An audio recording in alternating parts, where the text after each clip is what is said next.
As we continue into New Year's resolution season, many plan to reduce their alcohol consumption or participate in what people call dry January.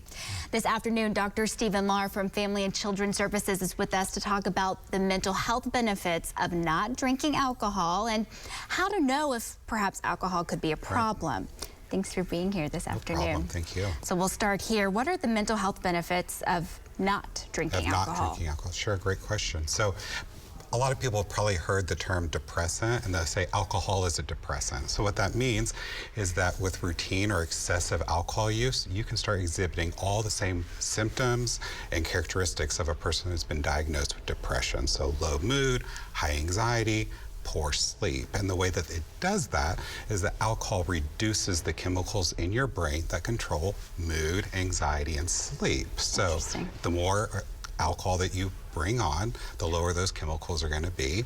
And so you may experience some depression or anxiety and think, oh, I want to feel better. How can I feel better? And then you drink alcohol. In that moment, you may feel better.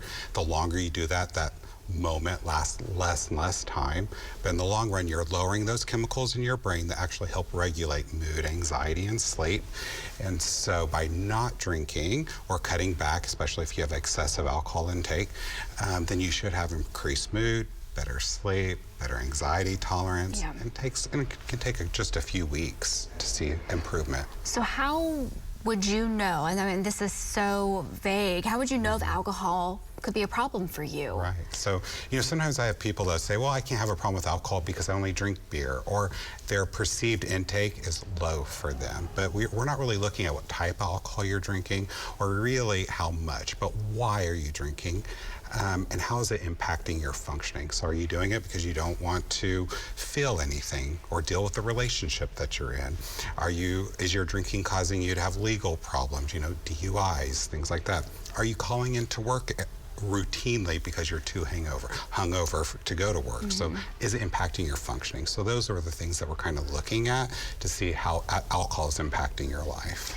If you think that you might have a problem with alcohol or would like to just cut down on consumption for health benefits, where's a good place to start? What's the first step? So I would say the first step really is you need to talk to a professional. So a mental health professional or a primary care doctor, because routine and excessive alcohol use, just stopping it, that itself can be very dangerous, cause hallucinations, seizures, and death, which we want to avoid, right? Mm-hmm. So talking to someone so we can assess how much alcohol you're intaking and what's the best way to do that for you. So let's look at your inner circle. Say you have someone that's close to you or a family member that you feel like maybe some of their habits could be self-destructive, and one of those being alcohol use.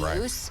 How would you start that conversation with them? So I think the best thing to do is to try to be as emotional as possible. Bring forth your concern as early as you can. Don't think, well, I think if I just wait a little bit longer, it's going to get better. It's probably not going to get better, so you really need to let them know your concerns, and then partner with them saying, hey, I'll be right here when you make the phone call, or I'll take you in to go talk to someone, show that they're not alone in the situation. Absolutely. It can certainly feel isolating if there is an issue going on. Dr. Lahr, thank you so much for being here this afternoon. Problem.